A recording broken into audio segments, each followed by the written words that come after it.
The Beautiful Suit by H. G. Wells.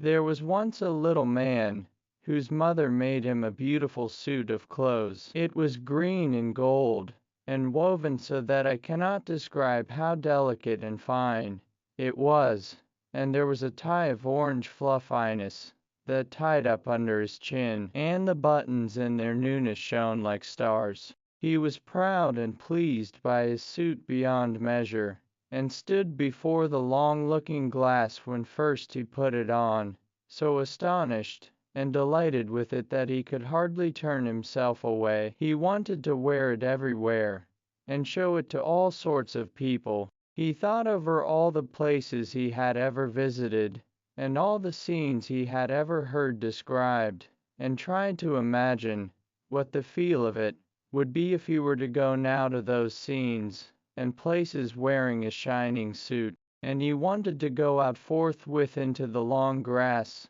and the hot sunshine of the meadow wearing it, just to wear it. But his mother told him no. She told him he must take great care of his suit, for never would he have another nearly so fine. He must save it, and only wear it on rare and great occasions. It was his wedding suit, she said, and she took the buttons and twisted them up with tissue paper for fear their bright newness should be tarnished, and she tacked little guards over the cuffs and elbows, and wherever the suit was most likely to come to harm. He hated and resisted these things, but what could he do? And at last her warnings and persuasions had effect, and he consented to take off his beautiful suit, and fold it into its proper creases, and put it away. It was almost as though he gave it up again, but he was always thinking of wearing it, and of the supreme occasions when some day it might be worn without the guards, without the tissue paper on the buttons, utterly and delightfully, never caring, beautiful beyond measure. One night, when he was dreaming of it after his habit, he dreamed he took the tissue paper from one of the buttons, and found its brightness a little faded, and that distressed him mightily in his dream. He polished the poor faded button and polished it, and, if anything, it grew duller. He woke up and lay awake, thinking of the brightness a little dulled, and wondering how he would feel if perhaps when the great occasion, whatever it might be, should arrive, one button should chance to be ever so little short of its first glittering freshness. And for days and days, that thought remained with him distressingly. And when next his mother let him wear his suit, he was tempted and nearly gave way to the temptation just to fumble off one little bit of tissue paper, and see if indeed the buttons were keeping as bright as ever. He went trimly along on his way to church, full of this wild desire, for you must know his mother did, with repeated and careful warnings, let him wear his suit at times, on Sundays, for example, to and fro from church, when there was no threatening of rain, no dust blowing, nor anything to injure it, with its buttons covered and its protections tacked upon it, and a sunshade in his hand to shadow it if there seemed too strong a sunlight for its colors. And always, after such occasions, he brushed it over, and folded it exquisitely as she had taught him, and put it away again. Now all these restrictions his mother set to the wearing of his suit he obeyed. Always he obeyed them, until one strange night he woke up, and saw the moonlight shining outside his window. It seemed to him the moonlight was not common moonlight, nor the night a common night, and for a while he lay quite drowsily, with this odd persuasion in his mind, thought joined on to thought like things that whisper warmly in the shadows. Then he sat up in his little bed suddenly very alert, with his heart beating very fast, and a quiver in his body from top to toe. He had made up his mind. He knew that now he was going to wear his suit as it should be worn. He had no doubt in the matter. He was afraid, terribly afraid, but glad.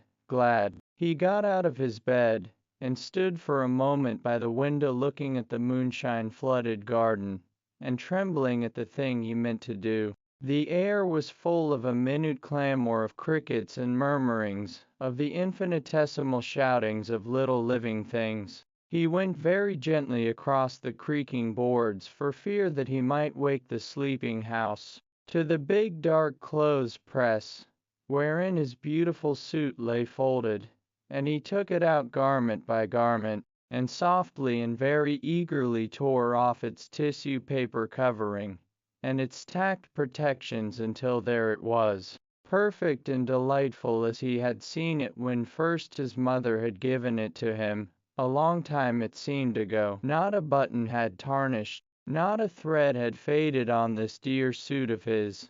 He was glad enough for weeping as in a noiseless hurry he put it on, and then back he went, soft and quick, to the window that looked out upon the garden, and stood there for a minute, shining in the moonlight, with his buttons twinkling like stars, before he got out on the sill and, making as little of a rustling as he could, clambered down to the garden path below. He stood before his mother's house, and it was white and nearly as plain as by day, with every window blind but his own shut like an eye that sleeps. The trees cast still shadows like intricate black lace upon the wall. The garden in the moonlight was very different from the garden by day. Moonshine was tangled in the hedges and stretched in phantom cobwebs from spray to spray. Every flower was gleaming white or crimson black, and the air was a-quiver with the thridding of small crickets,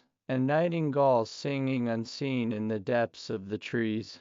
There was no darkness in the world, but only warm, mysterious shadows, and all the leaves and spikes were edged and lined with iridescent jewels of dew. The night was warmer than any night had ever been. The heavens by some miracle at once vaster and nearer, and, spite of the great ivory-tinted moon that ruled the world, the sky was full of stars. The little man did not shout nor sing for all his infinite gladness. He stood for a time like one awe-stricken, and then, with a queer small cry and holding out his arms, he ran out as if he would embrace at once the whole round immensity of the world. He did not follow the neat set paths that cut the garden squarely, but thrust across the beds and through the wet, tall, scented herbs, through the night stock and the nicotine, and the clusters of phantom white mallow flowers,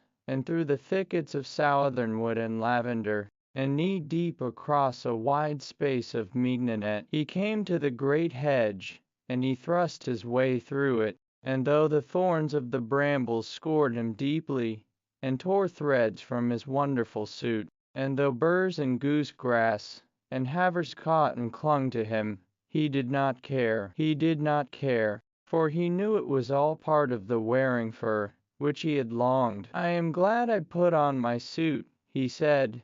"I am glad I wore my suit." Beyond the hedge he came to the duck pond, or at least to what was the duck pond by day, but by night it was a great bowl of silver, moonshine all noisy with singing frogs, of wonderful silver moonshine twisted and clotted with strange patternings, and the little man ran down into its waters between the thin black rushes, knee-deep and waist-deep into his shoulders, smiting the water to black and shining wavelets with either hand, swaying and shivering wavelets, amidst which the stars were netted. In the tangled reflections of the brooding trees upon the bank, he waited until he swam, and so he crossed the pond and came out upon the other side, trailing, as it seemed to him, not duckweed, but very silver and long, clinging, dripping masses. And up he went through the transfigured tangles of the willow herb,